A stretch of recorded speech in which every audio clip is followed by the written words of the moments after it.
Oke, assalamualaikum warahmatullahi wabarakatuh. Waalaikumsalam warahmatullahi wabarakatuh. Oke, selamat malam Ginaya. Malam Kang Kudu. Apa kabar? Apa kabarnya? Alhamdulillah baik. Lagi sibuk apa sekarang, Ginaya? Sekarang lagi gak sibuk ngapa-ngapain sebenarnya. Soalnya kemarin baru selesai sibuknya. Persiapan apa gitu? Kemarin lagi persiapan buat masuk kuliah, lagi daftar-daftar gitu. Rencana ke Ngambil SBMPTN ke UPI sama Unpad. jurusan apa itu? Rencananya. Jurusan Sastra Indonesia. Kalau di UPI itu ada pendidikan bahasa Indonesia sih. Ya, Ya, gitu. tidak dengan sastra ini. Eh, Ginaya agak mundur dikit. Oke, biar full. Nah, oke. Nah, sekarang berarti udah mau kuliah.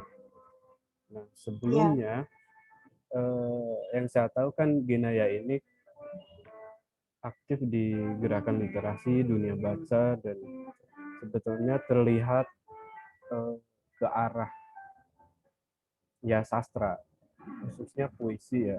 Ginaya itu mencoba ya. menggali diri di kemampuan itu. Nah, sejak kapan Ginaya suka buku, suka karya sastra? Itu sejak usia berapa? Sejak waktu SMP sebenarnya kelas 2. Jadi waktu itu, waktu di SMP, ada Hmm. salah satu program namanya WJLRC. Nah, waktu itu aku masuk karena tertarik juga karena tentang buku kan. JLRC itu West Java Leaders Reading Challenge itu ya? Ya, jadi dulu masuk itu.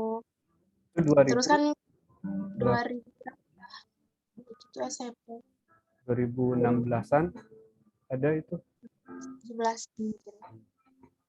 Nah, Kemudian ya itu. Terus waktu masuk situ kan berarti otomatis harus banyak baca buku ya Kang. Nah dari situ sebenarnya sebelum masuk ke JRC juga aku udah suka baca, cuman bukan pembaca yang benar-benar selalu baca buku gitu. Bahkan waktu itu aku bacanya cuman baca komik doang. Nah setelah aku masuk ke JRC, aku udah mulai baca-baca novel dan lain-lain gitu. Nah karena mulai terbangun kulturnya tuh di tingkat SMP dengan program sekolah yang WJLRC itu. ya Oke. gara-gara itu gitu. Nah, dulu kan terus baca salah satu buku, aku lupa sih judulnya apa, cuman jadi isinya tuh kayak antar dialognya itu saling pakai pakai bahasa yang puitis gitu. Terus juga ada beberapa puisi juga kan di bukunya, di novelnya itu. Nah, gara-gara dari novel itu, dulu aku inspirasi untuk bikin cerita dengan genre yang sama gitu, Kang. Jadi dulu aku nulisnya kayak bikin cerpen sama bikin novel kayak gitu-gitu. Nah, pada akhirnya aku nulis lah cerita yang sama apa yang aku baca. Karena mungkin yang aku baca itu genrenya lebih ke puitis gitu, dan otomatis aku harus bikin puisi untuk dia antar dialognya. Jadi aku lebih keseringan untuk nulis puisi dari situ. Gitu. Berarti Jadi terinspirasi dari buku yang itu ya. ya, habis dari situ aku pikir Ingat gak penulisnya siapa? siapa ya, lupa pokoknya bukunya aja aku Sastrawan, minjem. Ah, sastrawan dalam atau luar? dalam ya penulis. Jadi sejak saat itu Ginaya tertarik untuk membuat karya yang sama di khususnya di kepuisian ya. Ya, Nah, karya pertama Ginaya itu apa? Sebuah cerita atau sebuah puisi? eh, cerpen dulu, dan terus aku masukin ke blog dulu kan, cerpen tentang fantasi gitu lah pokoknya kan, dulu cerpen sih, ke cerpen. Terus sempat bikin juga cerita tentang apa, kayak mungkin menggambarkan diri aku sendiri, tapi aku tulis di kayak notes kecil gitu loh. Jadi nggak aku ketik gitu, kayak eh, cerita tentang menggambarkan diri aku. Gitu sih waktu SMP. Terus aku paksa teman-teman untuk baca cerita aku. Nah, berarti udah punya pembaca pertama, Ya, punya ada. teman-teman itu. Jadi Ya, kalau bikin apa, lalu dibacain sama teman itu. ya. Oke. Kemudian yang membuat Ginaya benar-benar larut tenggelam ke dunia baca, dunia literasi atau dunia kesusastraan, yang memengaruhi Ginaya siapa selain buku? Atau buku-buku apa saja yang kemudian memengaruhi Ginaya untuk memperkuat penulisan di puisi? Yang mempengaruhi kalau buku, eh apa ya? Sebenarnya random sih, tapi waktu dulu itu aku suka baca baca buku Joseph Gardner yang Jane Gardner, Dunia Lucy Sofi, Gardner, Dunia Sofi, Dunia Anak, yang gitu-gitu. Diana. Oke. Itu Justin, karena Justin Gardner itu lebih lebih cenderung ke filsafat sebenarnya. Tapi ya, dia menjadi apa namanya, mudah dicerna, gaya filsafatnya mudah dicerna. Oke, kemudian itu terus banyak sih yang kayak eh, baca juga dia dulu pertama kali yang novelnya dunia bukan pertama kali aku baca. hmm, Habis itu kalau puisi aku baca-baca Jokpin, hmm. ya itu sih aku baca. Lalu apa namanya yang membuat Kinaya menyukai puisi, terus menyukai dunia teks dengan musik itu, kalau saya lihat kan agak ke grunge. Oh ya, Apa hubungannya teks dengan musik yang mungkin Ginaya bukan pemusik ya, ya. atau emang ngeband, Enggak, enggak. tapi dari teks ke dunia grunge itu jembatannya apa? Sebenarnya kalau grunge itu kan aku lebih suka Nirvana ya Kang. Terus juga eh menurut aku, karena aku sempat baca-baca tentang Kurt Cobain, latar belakang dari hidupnya, terus juga lirik-lirik dari Nirvana, itu aku suka karena eh apa ya, liriknya itu sedikit ngawur, tapi menurut aku liriknya jujur, yang apa Sebenarnya dirasa. Kurt Cobain itu ketika bolos sekolah, dia tuh sebenarnya pergi ke perpustakaan gitu. Nah, di perpustakaan dia menemukan buku yang menurutnya buku itu buku puisi, dan buku itu membuat dirinya takjub. Nah, ketika membaca buku itu, dia mencari penulisnya, kemudian membuat lirik, dan lirik itu dimintai untuk dikomentari sama si penulis yang dibaca oleh si Kurt Cobain. Jadi sebenarnya si Kurt Cobain juga pembaca sebenarnya. Ya, Uh, Cuma jiwa-jiwa grunge itu agak-agak berontak juga. Namun sayangnya ya dia mengakhiri hidupnya karena depresi mungkin, atau ya. terlalu banyak mengkonsumsi drugs gitu. Uh, Lalu apalagi selain Nirvana? Apa musik grunge yang aku suka. Yang grunge itu banyak, ada Pearl Jam. Aku suka Kalau di Alice. Tasik itu Supercharger. Iya, suka juga. Itu keren. Itu musiknya berdasarkan kajian. Jadi si Cesar Akbar tahu kan yang gitarisnya. Dia juga kritis di dunia musik, dia kritis, tidak hanya membuat musik tapi mengkaji terlebih dahulu karena gayanya juga, artinya keliterasian dia di dunia musik cukup dalam juga. Nah, eh, tulisan-tulisan kalau di apa di IG ya seringnya Iya, di di Instagram. Instagram. Sebenarnya ya Gina ya memang udah mulai mateng lah, udah mulai menemukan siapa Ginaya, paling tidak untuk Ginaya sendiri. Tapi seandainya Ginaya kemudian berkomunikasi dengan orang-orang yang khususnya di dunia puisi, mungkin akan lebih porosnya tuh lebih kuat gitu.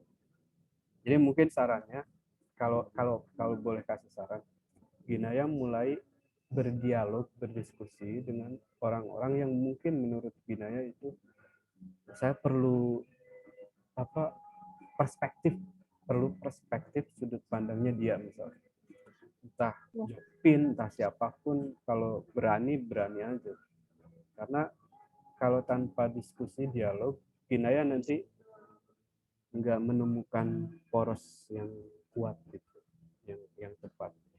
Kalau Ginaya konsisten, saya yakin Ginaya itu memang bakal di titik ini, di titik sastra, titik puisi khususnya. Cuma berjejaring di dunia kesusastraan itu bangun juga. Itu sarannya buat Ginaya. Kalau Iya. kalau si Naya kan memang karena ibunya juga punya jejaring, makanya eh, apa seperti membangun jembatannya dari rumah gitu. Kalau Naya Ginaya Jamila itu sebenarnya sama si Naya beberapa kali ada di satu acara ngebedah buku dia, tapi cukup unik juga sebenarnya si Naya karena pengaruh keluarganya yang mungkin melihat Naya memang kuat di literasi baca tulisnya, jadi mensupport Diona Primadesi, bundanya ini, mensupport Ya. Sinaya untuk di dunia literasi lah, dunia baca tulis. Tapi sekecil itu kan karyanya udah beberapa ya. Iya, Nah, keren sih. Ginaya itu juga mestinya buatlah satu, mungkin satu karya tunggal pertama. Kalau karya tunggal kan belum ya, kalau Ginaya. Belum. Ya. Tapi kalau antologi kan udah, kan ada yang esai, ada yang di Konde kan nulis juga gitu ya. Iya, nulis. Nah, atau tahapannya Ginaya mulai ikut-ikut event antologi tapi puisi.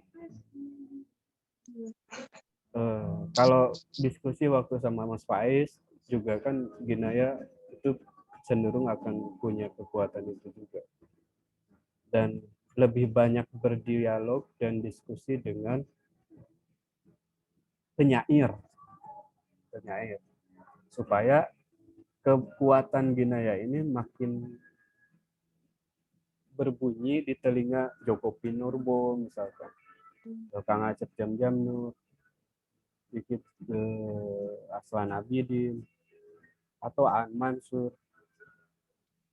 Jadi berbunyi tapi dengan karya. Jadi jangan malu ikut antologi juga, karena itu sebuah tempaan buat Ginaya di dunia kekaryaan.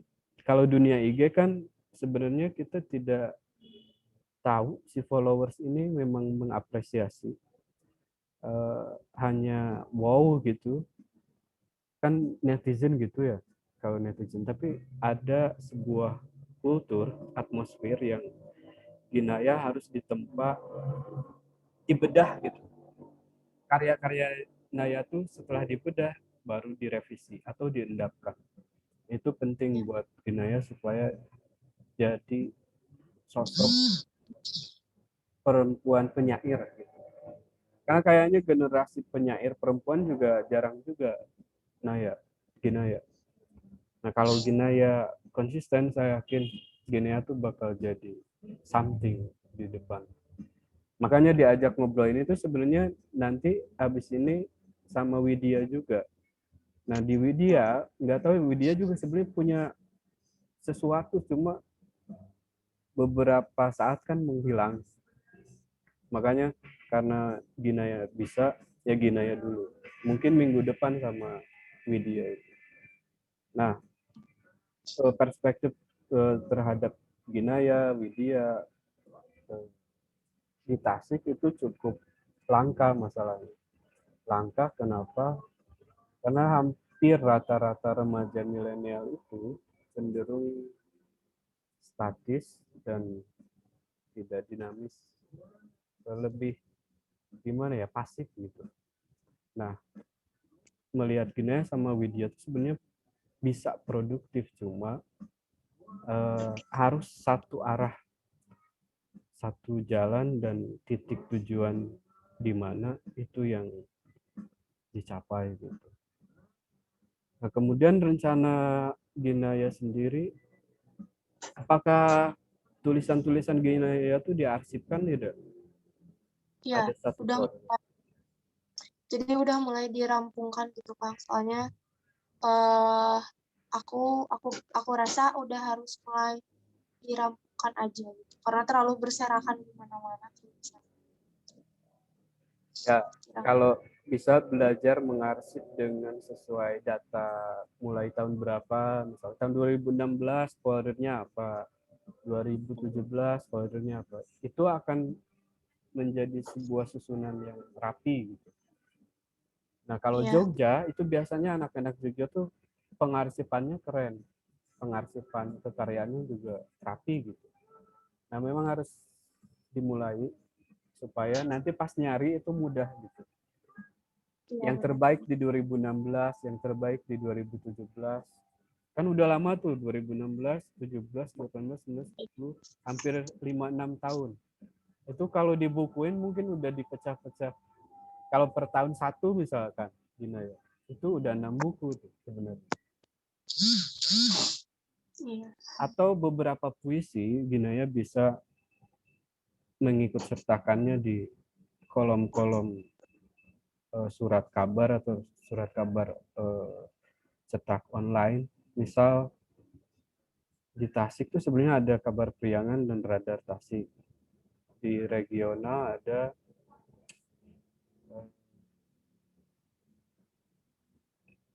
bias pikiran rakyat. Ada terus di nasional ada Media Indonesia, Kompas. Itu Ginaya harus mulai berani muncul gitu. Kalau Instagram menurutku masih random, tapi itu bisa jadi jejak digital. Itu bakal menjadi pertaruhan siapa Ginaya di media sosial dan di media kekaryaan gitu. Iya. Tetap punya hubungan gitu. Karena orang hari ini misalkan siapa Ginaya, orang akan nyari di googling gitu, di browsing. Oh, ternyata produktif misalkan. Sebenarnya waktu Ginaya ke Pidi Baik itu keren juga. Itu langkah keren karena ya Pidi Baik penulis, prosais, eh, bisa menyerap influence dan uh, energi dia. Nah itu penting gitu ya. Ketemu siapa, sowan, sowan. Ya. Kalau penyair tuh biasanya ketemu ketemu terus. Gitu. Kan di kita ada Budi Riswandi, ada Ratna Ayu Budiarti dan lain-lain. Atau si yang produktif tuh si Sahaya Santana, agak-agak produktif, masih muda.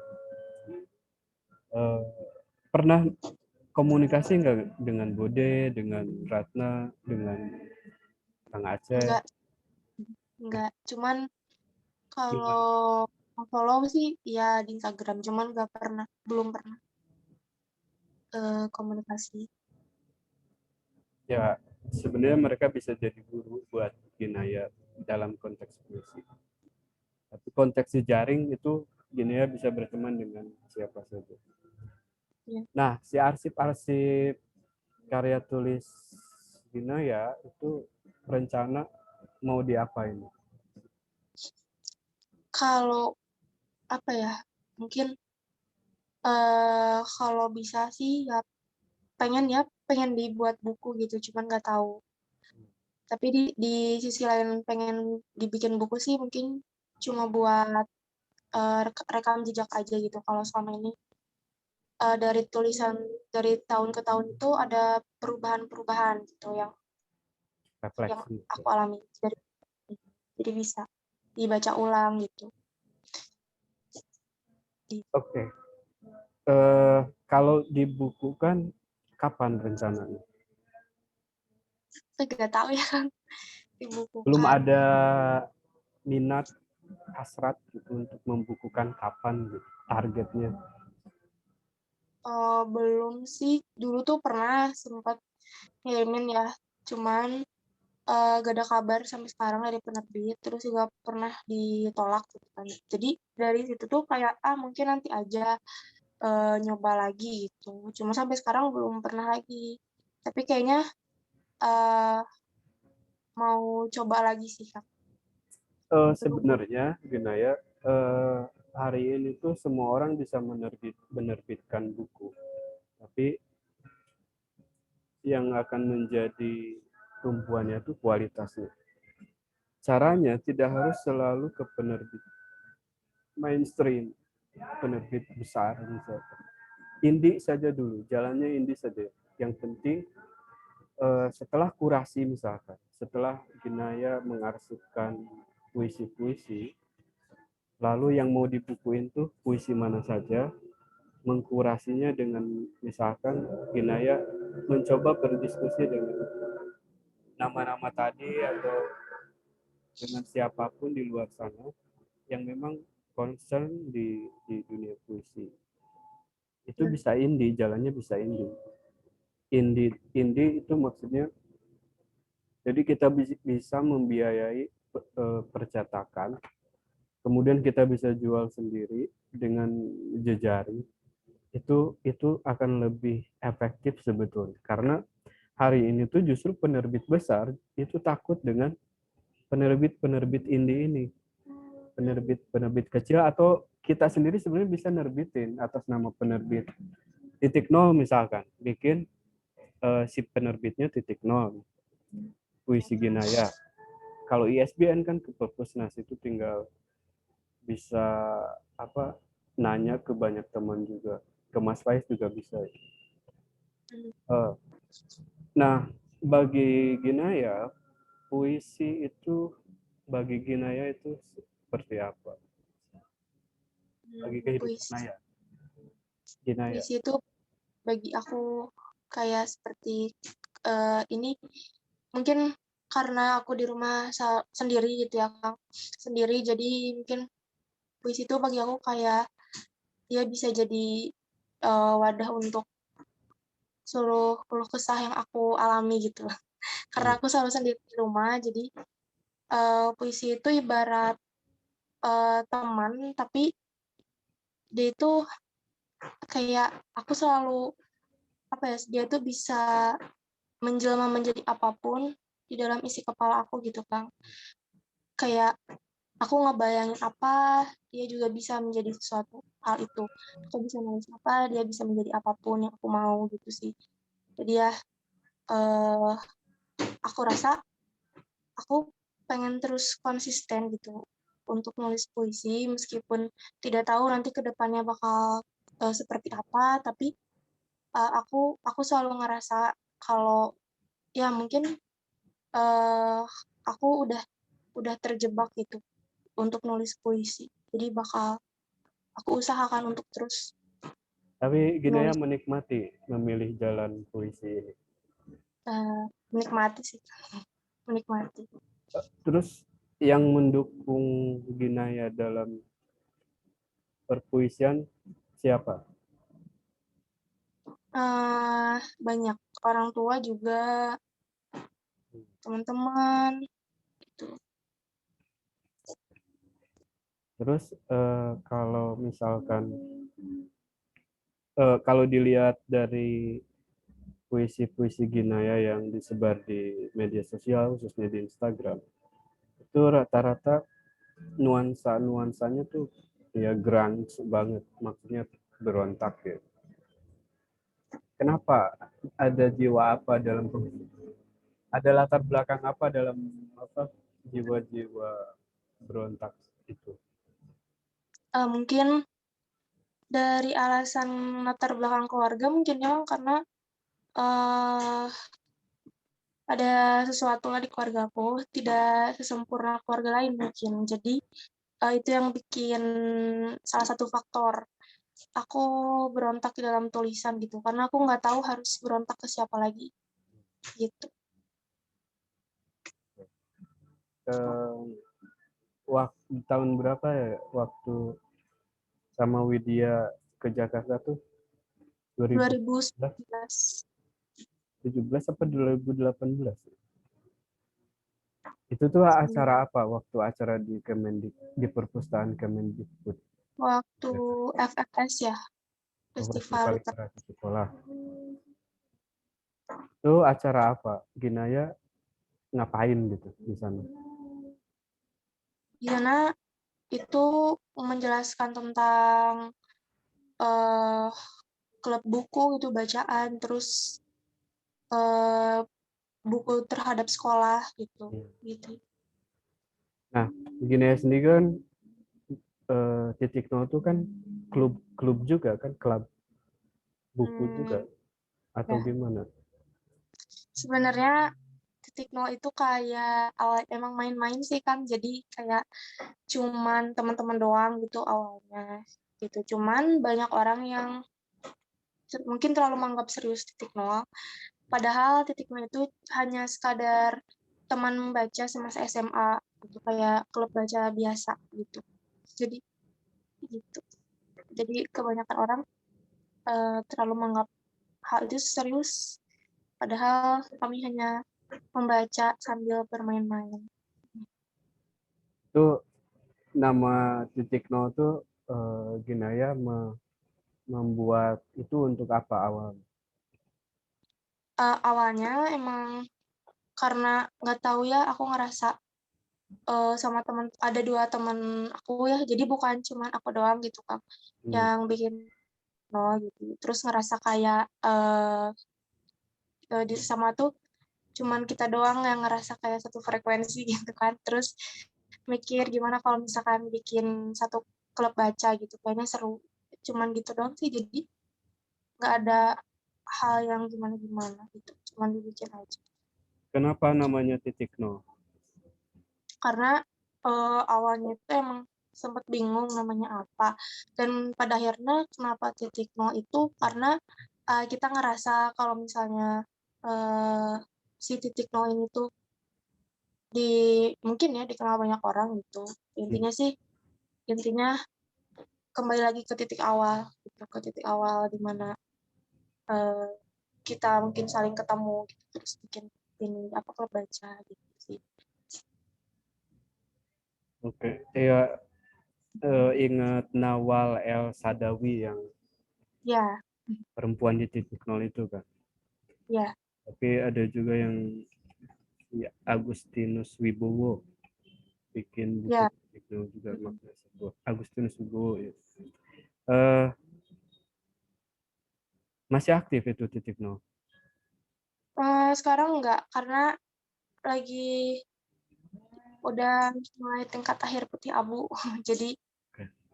enggak ini. Nah, akhir-akhir ini Ginaya konteks kekaryaan itu lagi sibuk apa? Kekaryaan Fokus mau ngapain gitu dalam oh, kekaryaan. mungkin apa ya? Karena nggak tahu sih kan, karena tahun sekarang aku lagi lagi fokus untuk keterima kuliah dulu gitu. Jadi planning sekarang. Berarti lagi belajar ini soal gitu. Iya, kemarin. Tapi kan karena ujiannya sudah, jadi Hmm. bisa sedikit agak tenang meskipun belum pengumuman Berarti kan. tinggal nunggu pengumuman gitu. Ya, mm-mm. Terus kalau di masa kuliah nanti mau ngapain? Ingin kembali memulai kehidupan yang baru.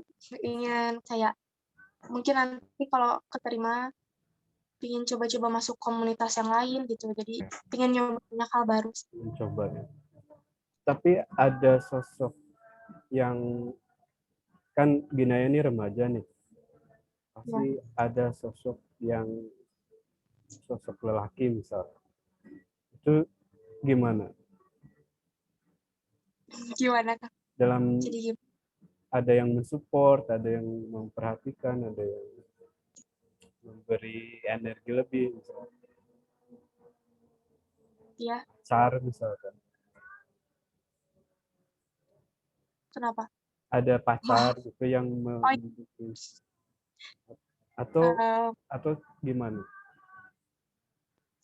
kalau kalau semisal ada pacar Kak? Mm-mm. Atau Eh, laki-laki takut ke Ginaya gara-gara tulisannya gimana?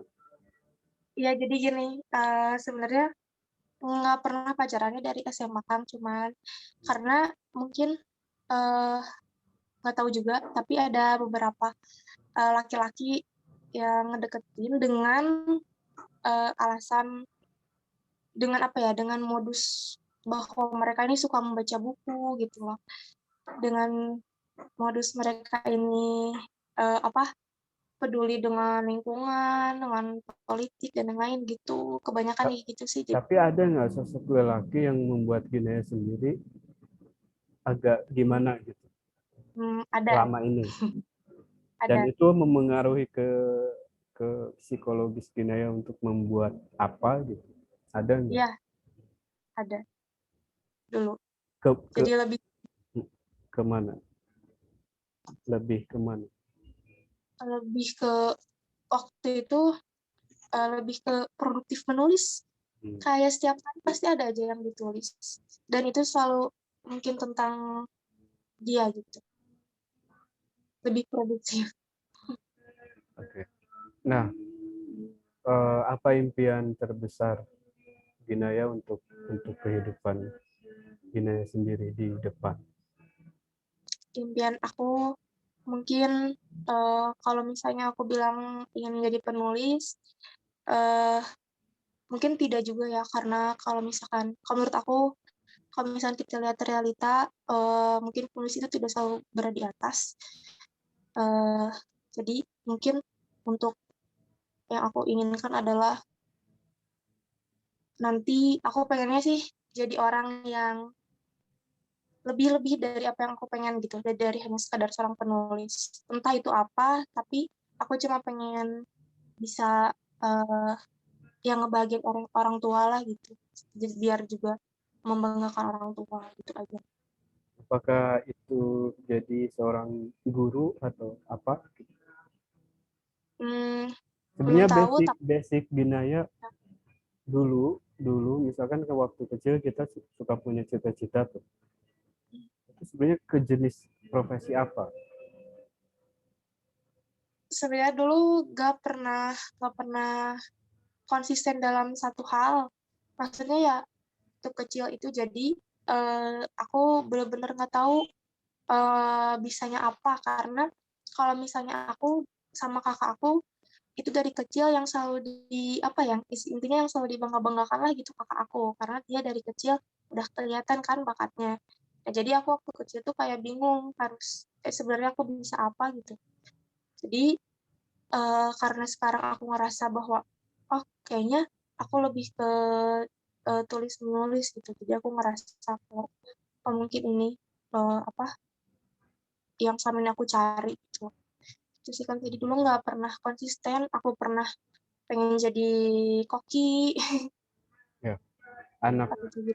masa kecil tuh memang tidak konsisten karena semua orang pasti berubah-ubah untuk menyebut Iya, nama cita-cita sampai kalau menurut analisis pribadiku ya, akhirnya apa yang dia geluti itu yang akan mengantarkan dia ke masa depan sebenarnya Ginaya. Jadi apa yang Ginaya senangi itulah yang akan membawa Ginaya ke masa nanti itu. Sebenarnya gitu. Logikanya Ya. seperti itu. Misal waktu dulu di dunia musik, dunia underground, dunia grunge, dunia blues, seperti ini gunanya buat apa di depan tuh? Waktu dari kelas 1 SMA sampai S1 dan dan penting gini ya, kalau kita menyenangi sesuatu kita harus menguji dan batas ujian itu di mana.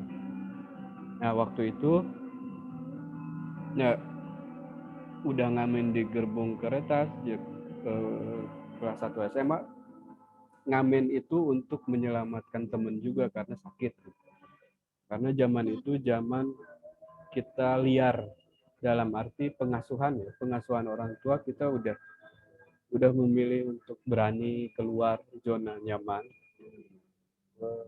dan hidup harus apa yang kita miliki untuk ditawarkan ke orang gitu. Kita bisa main gitar, teman bisa nyanyi ya ngamen misalnya. Tapi ngamen pun bukan pilihan terakhir memang.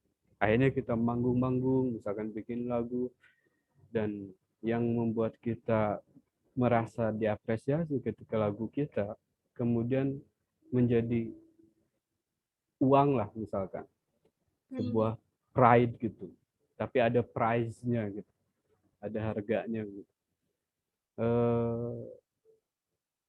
ya itu apa yang Ginaya senangi hari ini atau yang kemudian Ginaya geluti dan sepertinya ini sangat menyenangkan biasanya orang setiap orang diantarkan oleh itu.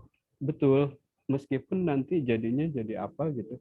Misalkan saya kan jadi guru misalkan, jadi PNS, jadi apa, tapi kan semua itu, mau musik, mau dunia lirik, tetap dipakai sampai hari ini. Dan oke, mudah-mudahan Ginaya menemukan titik terbaiknya. Dan sekarang beri statement terakhir buat kasih support buat remaja-remaja seusia Ginaya juga. Ya,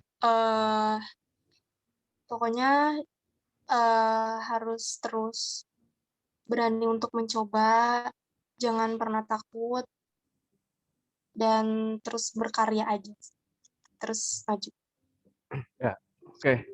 Kita tunggu buku pertama tunggal Ginaya ya. Ya, Mudah-mudahan segera terbit. Biar Ginaya dibicarakan semua orang. Mungkin malam ini kita cukup dulu ya, Ginaya. Intinya sukses selalu, sehat selalu, dan ya terus berkarya jangan berhenti. Ya, terima kasih. Assalamualaikum warahmatullahi wabarakatuh. terima kasih. Waalaikumsalam warahmatullahi wabarakatuh. Oke.